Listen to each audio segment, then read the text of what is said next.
Então, bom dia, bom dia. Para você que está anotando, anote que hoje nós vamos ministrar.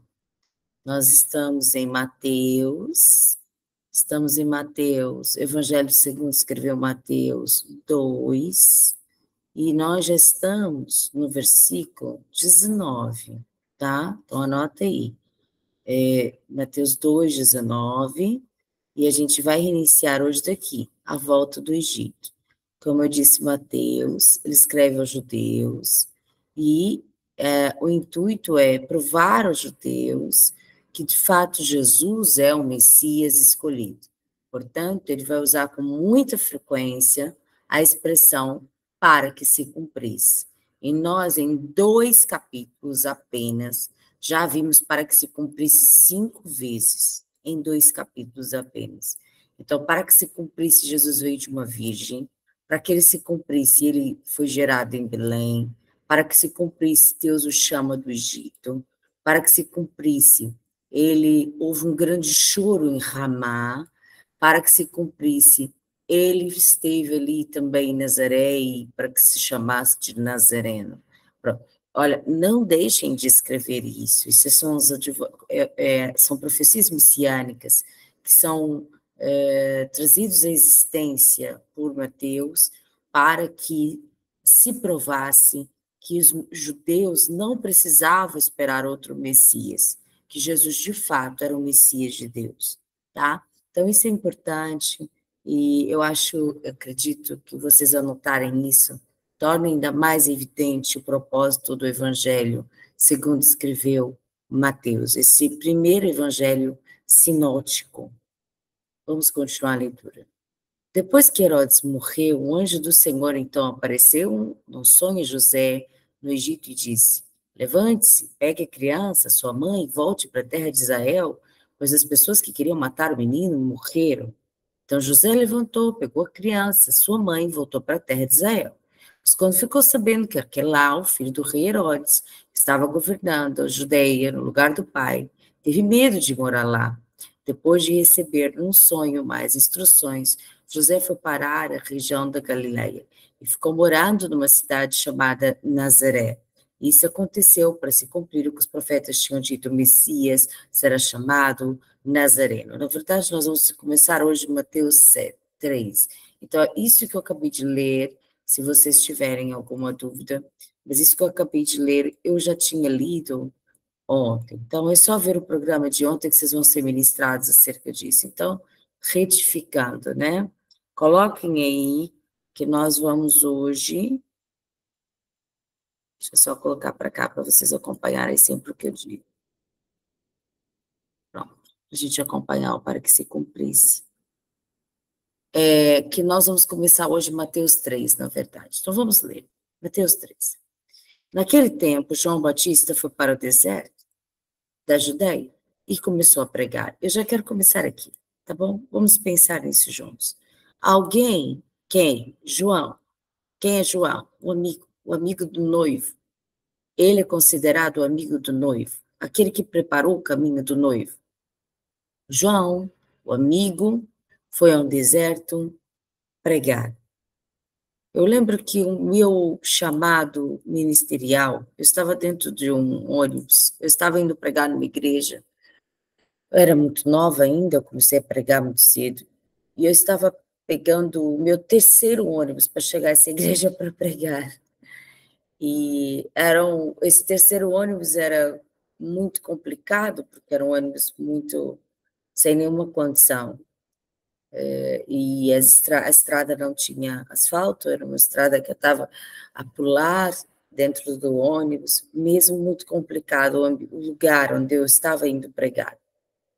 E então eu perguntei a Deus: Deus, o que tu queres? Porque eu estava até então dentro de uma empresa muito grande a trabalhar. Depois dessa empresa, eu fui trabalhar numa multinacional alemã, mas esta empresa já era muito grande. E eu perguntei: Deus, o que o Senhor quer para mim? Que eu cresça profissionalmente, que eu mergulhe nesse ministério, o que o Senhor quer? E ele disse: abra a Bíblia. E me mandou ler Mateus 3. esse texto que vocês estão lendo. E eu li. Naquele tempo, João Batista foi para o deserto da Judeia e começou a pregar. Tá bom, o senhor quer que eu pregue? Tá bom, ficou claro. Ele, não, leia. E eu li. Naquele tempo, João Batista foi para o deserto e Judeia e começou a pregar. Ele disse, filha, eu estou te chamando. Eu estou precisando de pessoas que queiram pregar no deserto. Hoje tem muitos querendo os palácios, mas tem poucos querendo o deserto.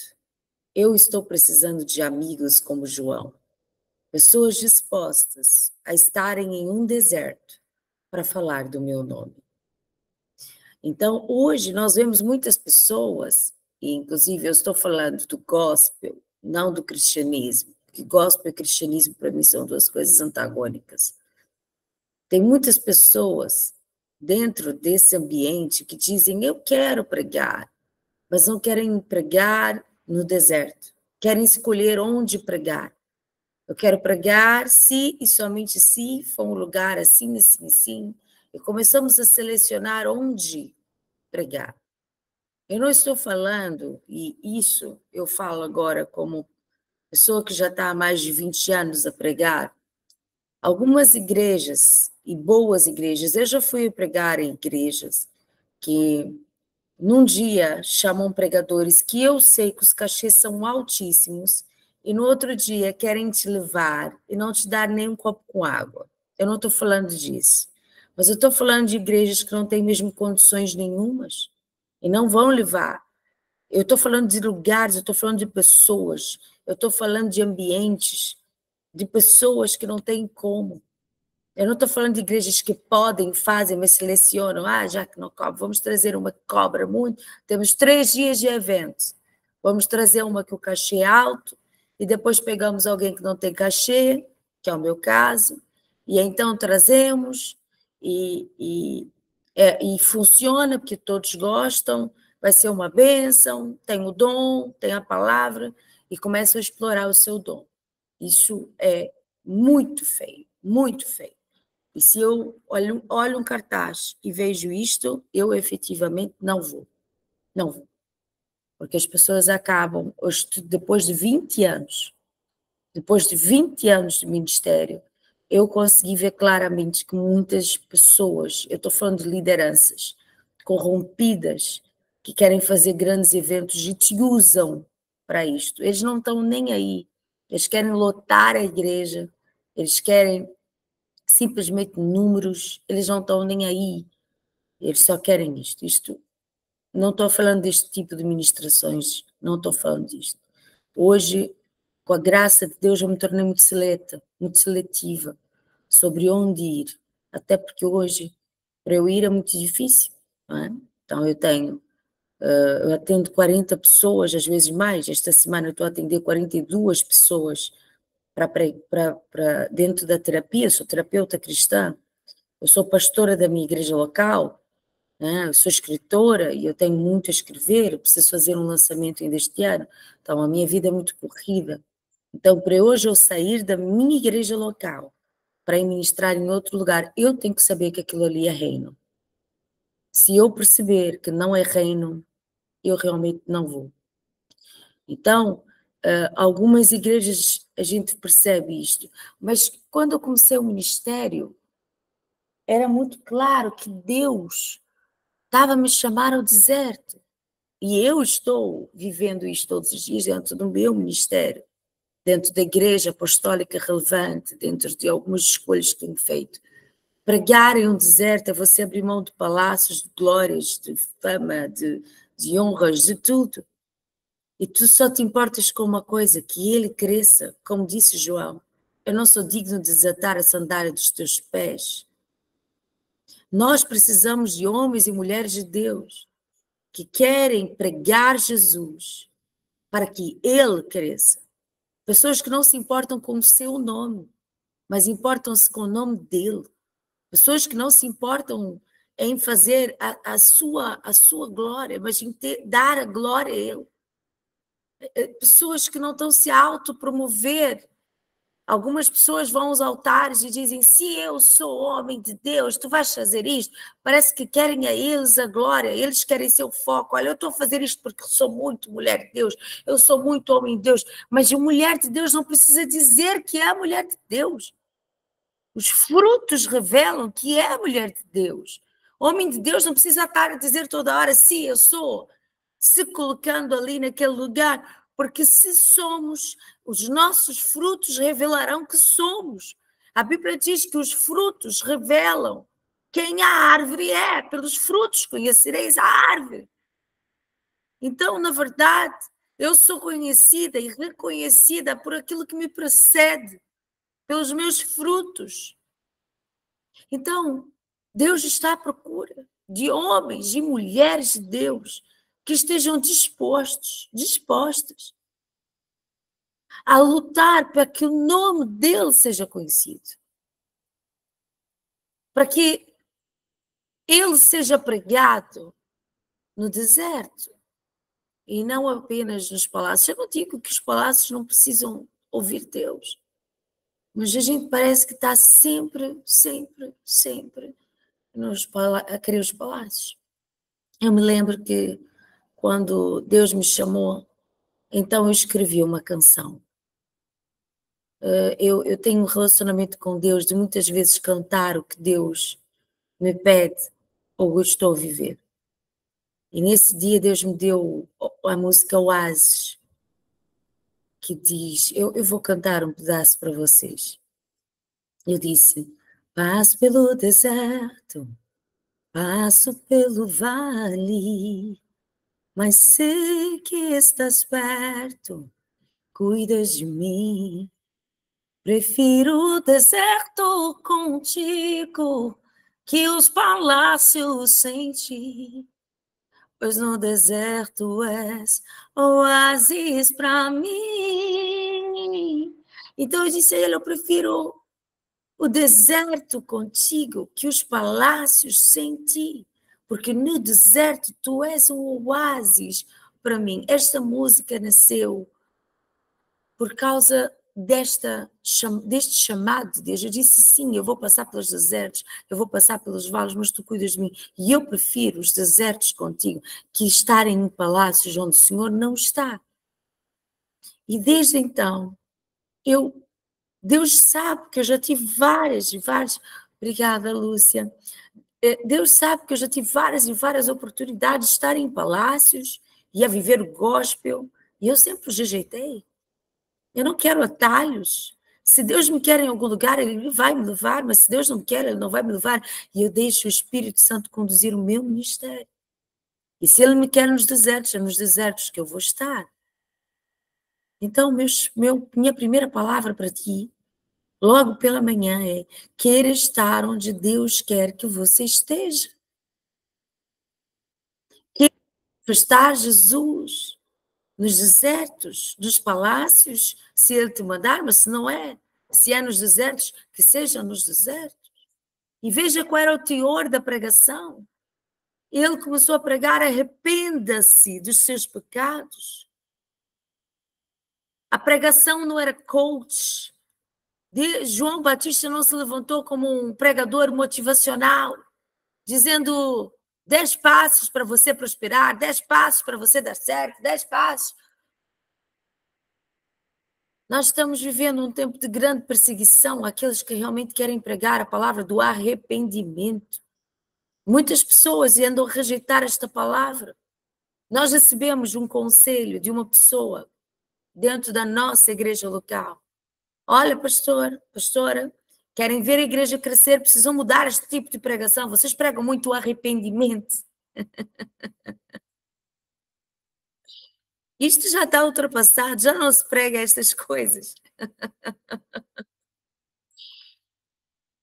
Mas eu sei que a palavra de Deus é a mesma ontem, hoje e vai ser para sempre. Existe um querigma da igreja primitiva. Eu já disse isto, mas digo outra vez e peço que anotem se não anotaram. Querigma se escreve com K. Querigma. Com G mudo. A querigma significa exatamente uma mensagem central do Evangelho. E esta mensagem central do Evangelho precisa ser cristocêntrica. Quando você sobe ao altar, quando você vai pregar Jesus, não importa onde seja, se no altar, se na viela, se nas vilas, se no centro, onde fores, tens que ter o querigma da igreja primitiva na tua boca. E a mensagem central do Evangelho é que ele veio, que ele morreu, que ele ressuscitou e ele voltará. Isso não pode sair. Precisamos pregar isto o tempo todo. Jesus veio, Jesus morreu. E se morreu, morreu por quê? Pelos nossos pecados. Ele ressuscitou para quê? Para nos libertar dos pecados. E ele voltará. Então eu preciso pregar arrependimento, eu preciso pregar, tu precisas acreditar em Jesus. E arrepender-te da tua antiga natureza e receber em Cristo uma nova natureza. Isto é evangelho, não tem como mudar o evangelho, não há outro evangelho a ser pregado. Na verdade, a Bíblia diz que se tu tirares alguma coisa ou acrescentares alguma coisa a este evangelho, tu serás condenado, você vai ser anátema. Você vai ser anátema, maldito. Não se deve fazer isto. Então, a mensagem de João é a mensagem que nós devemos pregar até hoje. Arrependam-se dos seus pecados, porque o reino do céu está perto, e se estava perto no tempo de João, está muito mais perto agora. A respeito de João, o profeta Isaías tinha escrito o seguinte: alguém está gritando no deserto, e alguém está preparando o caminho para o Senhor passar. E ainda hoje, o Senhor Jesus está à procura de pessoas que queiram gritar no deserto. Pessoas que estejam dispostas a ser a voz que clama no deserto, preparando o caminho do Senhor. E ele diz: abram estradas retas para ele. Olha, você precisa preparar um caminho, você precisa preparar estradas retas para que Jesus entre em todos os lugares da tua cidade. Nós precisamos ser homens e mulheres de Deus, dispostos a pregar Jesus nos desertos da vida. E não apenas, eu não digo, eu já vivi tempos de palácios, já fui muito honrada dentro do meu ministério, graças a Deus. Mas também já vivi muitos tempos de deserto, muitos. E tu tens que estar disposto a enfrentar os desertos, a gritar nesse deserto, preparando o caminho do Senhor. E como que eu preparo o caminho do Senhor? Com uma mensagem central, a mensagem de arrependimento, a mensagem do Evangelho, sem mudanças, sem transformações, sem querer um Evangelho para atrair pessoas com facilidade. O Evangelho não pode ser um Evangelho de facilidades, mas as pessoas têm que estar ali com uma percepção clara do que de verdade Deus quer para elas. João usava uma roupa feita de pelos de camelo, um cinto de couro e comia gafanhotos e mel do mato. Os moradores de Jerusalém, da região da Judeia e de todos os lugares em volta do Rio Jordão iam ouvi-lo. Perceba, isto é muito sério. Algumas pessoas dizem: nós precisamos mudar a mensagem, porque se não mudarmos a mensagem, as pessoas não vão se converter. Mas não é isso que eu vejo. Eu vejo que aqui o João está pregando o evangelho cristocêntrico, o evangelho de arrependimento. E pessoas de todos os lugares iam para ouvir João pregar no deserto. Os moradores de Jerusalém saíam de Jerusalém para ir ao deserto, porque eles sabiam que João carregava algo que outros não carregavam. De todos os lugares em volta do Rio Jordão iam ouvi-lo. E quando chegavam lá e ouviam uma pregação de arrependimento, eles confessavam os pecados. Olha isso. E então João os batizava. Exatamente isso que Jesus tem para nós como igreja. Olha, ide e fazei discípulos em todas as nações, os batizando em nome do Pai, do Filho e do Espírito Santo. Então, nós precisamos continuar este legado do João Batista. Você precisa ser o amigo do noivo, a amiga da noiva, amiga do noivo nesta geração. Quando João viu que muitos fariseus e saduceus vinham para serem batizados por ele, ele dizia: eu sei que vocês não estão vindo aqui porque querem de fato ser batizados. E ainda hoje, dentro das igrejas, nós vemos muitos fariseus, muitos saduceus, muitas pessoas que estão ali não para ver um evangelho de arrependimento, mas pessoas que estão ali para mesmo derrubar o João, para fazer com que a obra não avance, para criticar, para disseminar mentiras, para perseguir. E não foi diferente no tempo de João. Eles saíam das suas sinagogas e estavam a ir lá no deserto para provocar o João e o ministério de João. E aí, quando ele via que eles estavam lá, ele dizia: ninhada de cobras venenosas, quem disse que vocês vão escapar do terrível castigo que Deus vai mandar? Façam coisas, perceba, ele pregava de novo, arrependimento. Façam coisas que mostrem que vocês se arrependeram de seus pecados. E não digam uns aos outros: Abraão é o nosso antepassado. Pois eu afirmo a vocês que até destas pedras Deus pode fazer descendentes de Abraão. E aí ele diz uma palavra que eu acho muito oportuna aos dias de hoje. O machado já está pronto para cortar as árvores pela raiz. E toda árvore que não dá frutas boas vai ser cortada e jogada ao fogo. Há um machado, e aqueles que estão contra o evangelho, aqueles que estão a perseguir os amigos do noivo, nós ainda temos, graças a Deus, ainda existem amigos do noivo nesta geração. Ainda existem homens e mulheres de Deus dispostos a pregar o evangelho nos desertos.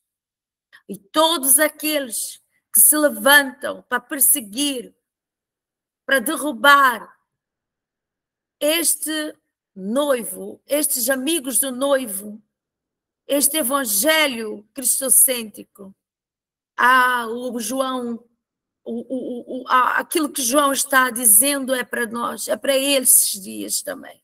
Ele está dizendo: há um machado, e o machado está bem amolado, e o machado está preparado. E aquela árvore que é seca, que não produz frutos bons, não é frutos, porque tem algumas árvores que estão a produzir frutos, mas não são bons. A Bíblia não diz só que precisamos frutificar, mas a Bíblia fala da qualidade do fruto que frutificamos. Nem tudo que está sendo produzido, nem tudo que cresce é saudável. Porém, tudo que é saudável cresce. Isso é uma coisa que Deus já colocou no meu coração. Nem tudo nem tudo que é grande é porque é saudável. Até existem frutos, mas talvez não sejam bons frutos. E ele vai dizer como que o fruto deve ser bom, como saber se o fruto é bom. O fruto não se perde. Ele diz: produzam frutos que não se percam. Então, se eu tenho frutos que hoje estão aqui, amanhã estão perdidos, não é fruto bom. E nós estamos vendo uma geração que fica na igreja um dia, no outro dia já está completamente longe, que não tem solidez, que não tem raízes, a grande maioria, que não lê Bíblia, que não ora, que não jejua, que não se comprometeu com o evangelho da verdade. Isto não é bom fruto. O bom fruto são filhos e filhas espirituais que vivem o evangelho da verdade, um evangelho cristocêntrico. Isto é bom fruto. Então Deus não me mandou só ir e fazer frutos, mas Ele me mandou ir e fazer bons frutos. E que frutos são esses? Frutos que não se perdem. Pessoas que acordam crentes e vão dormir crentes. Pessoas que vão começar a semana crentes e vão terminar a semana crentes. Que são firmes, que são constantes. E João aqui vai dizer: olha, eu os batizo com água, para mostrar que vocês se arrependeram dos seus pecados. Mas aquele que virá depois de mim os batizará com o Espírito Santo e com fogo. Ele é mais importante que eu. Eu não mereço sequer carregar a honra de desatar-lhe os pés, as sandálias dos pés. Eu não mereço a honra de carregar as sandálias dele. Como a pá que tem a mão, ele vai separar o trigo da palha. Perceba, o trigo do joio. E nós falamos sobre isto em Romanos, capítulo 16, quando falamos do trigo e quando falamos do joio. Então ele está dizendo, vai vir um Jesus, o Yeshua, e eu estou só preparando o caminho para ele. Eu sou só um amigo dele a preparar o caminho, porque ele está chegando. E quando ele chegar, eu estou a prepará-los, estou a jogá-los na água para arrependimento de pecados. Mas ele virá. E eu não sou sequer digno de desatar as sandálias, ou seja, eu diminuo e ele cresce. E ele vai fazer algumas coisas. E ele vem com alguns propósitos. E ele vai dizer, o propósito de Jesus é, entre alguns propósitos, batizar-nos com o Espírito Santo e com fogo. Então, era preciso que Jesus viesse para que a igreja recebesse o poder do batismo com o Espírito Santo e do fogo. E que Jesus ainda é aquele que separará o joio do trigo. Ele separará o trigo do joio. Isso é muito importante. Porque nós parece que como igreja, nós queremos ficar a separar. Isto é joio, isto é trigo, isto é joio, isto é trigo. Isto não cabe a mim, isto não cabe a você. A gente tem que discernir. A gente tem que saber discernir. Mas eu não estou aqui para arrancar. Porque a Bíblia diz que existe uma parábola sobre isto, daqui a pouco vamos vê-la. Que se eu quiser arrancar o joio, eu posso ferir o trigo. Então o único que pode fazer isto é Jesus. E Jesus fará. Então espera. Vamos ter que crescer com o joio, muitas vezes infiltrado no meio do trigo. A única coisa que você tem que ter é discernimento para saber quem é joio e quem é trigo. Porém, deixa lá o joio. Como diz aqui no Brasil, o que é dele está guardado. O que é dele está guardado. Quem é joio será assim, julgado como joio. Deus julgará como joio. Quem é trigo será julgado como trigo. Inclusive, nós tivemos um pré-impacto e nessa ministração ainda brincámos sobre isso. Quem é joio, seja joio mais ainda. Surge-se ainda mais, perca-se mais ainda. Mas quem é trigo, seja trigo mais ainda. Santifique-se mais ainda. Seja santo mais ainda. E a Bíblia diz, guardará o trigo no seu depósito, mas ele queimará a palha no fogo, que nunca se apaga. Então, o joio, a palha, ela vai ser queimada no fogo, mas o trigo vai ser guardado no seu depósito, na Jerusalém Santa, na Jerusalém Eterna. E a minha oração é que você seja esse trigo que será guardado no depósito de Deus. Esta é a minha oração. Mas para isso precisas carregar o evangelho da verdade, o evangelho do arrependimento. Para isso tu tens que ser amigo e amiga do noivo, se preocupando em preparar o caminho do Senhor, porque ainda hoje precisa ser preparado este caminho. Para isto, você precisa estar disposto a pregar no deserto e não apenas em palácios. Para isto, você tem que estar cheio do Espírito Santo. Para isto, você vai ter que se diminuir e deixar que ele cresça. Tudo isto João nos ensina neste trecho que lemos. Para isto, a gente tem que desejar ser trigo e não joio.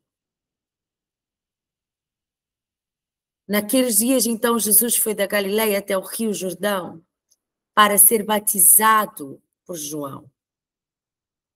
Mas João tentou convencê-lo a mudar de ideia, dizendo, eu preciso ser batizado por você. Você está querendo que eu batize? Mas Jesus respondeu, deixe que seja assim agora, pois é dessa maneira que faremos tudo o que Deus quer. Olha, a Bíblia vai dizer em 1 Pedro 2:21 que Jesus veio para dar exemplo. Jesus veio para dar exemplo. Então, por que Jesus se batiza se ele não tem pecado? O batismo é uma ordenança bíblica para arrependimento de pecados. Se ele não tem pecado, então por que se batiza? Por que deixa alguém lhe batizar?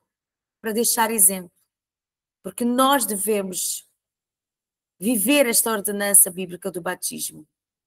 Agora perceba, por isto a igreja precisa seguir esta ordenança bíblica do jeito que é. Jesus, quando foi batizado adulto, não foi batizado criança. Ele já tinha ali em torno de 33 anos. Ele já era adulto, ele sabia o que estava a fazer. Jesus foi apresentado ao templo quando criança, batizado não.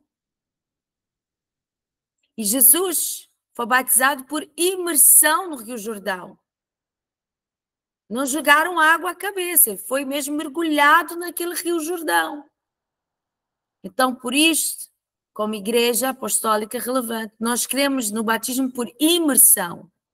Queremos que o batismo é para adultos conscientes do seu pecado e não para as crianças, porque a criança nem pecado tem. Então, como é que eu vou batizar uma criança que nem pecado tem? Não tem consciência sequer que peca. Quando peca, peca inocentemente. Ela não peca consciente daquilo, ela é inocente, uma criança é inocente. Então, isto é muito sério, porque às vezes algumas pessoas chegam na nossa igreja a dizer: olha, pastora, eu já sou batizado. Batizaste com que idade? Eu batizei com 5, 6 anos, 7 anos. Mas eu não fazia ideia do que eu estava a fazer. Eu não fazia ideia. Então, não viveu o batismo. Porque o batismo precisa ser com consciência. As ordenanças bíblicas precisam ser conscientes. Eu preciso saber o que eu estou a fazer. E isso está aqui, ó. Está na Bíblia. E João concordou. Logo que foi batizado, Jesus saiu da água.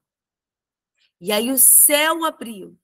Jesus viu o Espírito de Deus descer como uma pomba e pousar sobre ele. E do céu veio uma voz que disse: este é o meu filho querido, que me dá muita alegria. Pessoal, eu quero dizer 3 coisas aqui. A primeira é: ele obedeceu para nos deixar exemplo. Primeira coisa a ser dita. E nós precisamos também ser exemplo para os outros. A segunda coisa: Jesus saiu da água. O céu se abriu, Jesus viu o Espírito. Jesus é a segunda pessoa da Trindade. Está aqui presente. A primeira pessoa da Trindade está aqui a falar com Jesus. E o Espírito de Deus está em forma de pomba. Nesta hora, aqui, no batismo de Jesus, nós temos toda a Trindade manifesta. Foi um grande momento. Foi um grande momento. Ver que o batismo é algo sério, algo rico. Há a presença da Trindade ali naquele batismo. Pai, Filho e Espírito estão ali. E hoje nós vemos muita gente a desprezar o batismo. Se você está me ouvindo hoje, aqui, ou vai ouvir depois, e ainda não é batizado com fogo e nas águas, neste caso, eu quero encorajar você a ser batizado nas águas, porque esta é uma ordenança linda, bíblica, e o próprio Jesus o fez.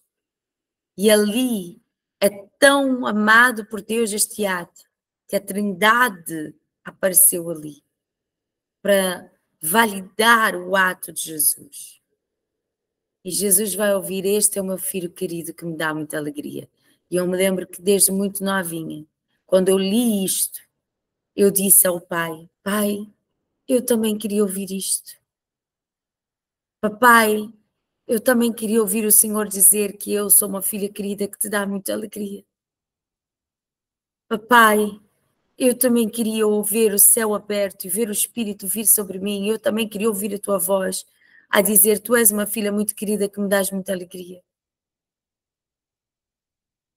E eu decidi viver uma vida que fizesse o Pai me dizer isto, me validasse. Existem pessoas em busca de validação de homens. Existem pessoas querendo ser validadas por homens, em busca da aprovação humana. Ah, fulano não me valida, ciclano não me valida. Mas a maior validação que não pode faltar na tua vida é a validação do papai. Não há espaço para a orfandade quando você está caminhando com o papai. Não há espaço, porque você acorda todos os dias, abre os olhos, vê o céu aberto e vê papai dizer: tu és uma filha querida que me dás muita alegria. E nós precisamos disto. Nós precisamos que o Espírito Santo nos coloque neste lugar de filhos queridos. Nós precisamos viver uma vida que honre a Deus. E hoje eu quero profetizar isto sobre ti. Que tu vais ter um dia abençoado, onde a manifestação do Espírito vai ser grande sobre ti. Eu quero profetizar que a tua obediência fará com que você veja céus abertos e que você escuta ao longo deste dia o papai dizendo de manhã, de tarde e de noite: você é uma filha amada e você me dá muita alegria. Você é uma filha amada e você me dá muita alegria. Você é um filho amado e você me dá muita alegria. Que o Senhor faça de vocês a viver este tipo de evangelho. Por isso o apóstolo Paulo vai dizer: importa-me agradar a Deus e não aos homens. Importa-me agradar a Deus e não aos homens. Então, no programa de hoje, nós aprendemos com João Batista como deve ser o verdadeiro evangelho. Um evangelho onde pregamos nos desertos e não apenas nos palácios. Um evangelho onde estamos dispostos a dar a nossa vida. O evangelho onde preparamos o caminho do noivo. O evangelho de arrependimento cristocêntrico. Um evangelho que entende que precisamos discernir joio de trigo. João discernia. Quando os fariseus e saduceus chegavam lá, ele sabia: isto é joio, isto é trigo. E principalmente o evangelho que nos leva a ver céus abertos e leve a ouvir a voz de Jesus, do Pai, todos os dias. Tu és a minha filha querida, tu és o meu filho querido, que me dás muita alegria. Vamos orar? Que o Senhor te ajude a viver isto no dia de hoje. Senhor, eu te louvo por esta manhã. Te louvo pela palavra revelada. Senhor, nós queremos aprender com João. Nós queremos ser a voz que clama no deserto nos dias de hoje, pregando a mensagem de arrependimento. Deus, nós queremos ainda preparar o teu caminho para a tua vinda. Pai, pedimos que o Senhor nos ajude a viver o evangelho da verdade. Nos dê, Senhor, discernimento do Espírito para perceber o joio do trigo. Ajuda-nos também a ter uma vida de obediência, para que possamos ver os céus abertos e possamos constantemente ouvir a tua voz dizendo: este é o meu filho, a minha filha amada, que me dá muita alegria. Nós queremos te dar alegria, Pai. Nós queremos ser bons frutos que não se perdem. Nós não queremos apenas, Senhor, dar frutos, mas queremos ser e dar bons frutos, frutos que não se percam. Senhor, que os nossos frutos revelem quem somos em Cristo Jesus. Nós queremos ser o que o Senhor nos chamou para ser, filhos queridos, parecidos com Jesus. Em nome de Jesus. Amém e amém. Que o Senhor te abençoe e te guarde. Finalizamos hoje Mateus 3. Amanhã vamos começar Mateus 4, tá bom? Então até amanhã, vamos amanhã estudar Mateus 4.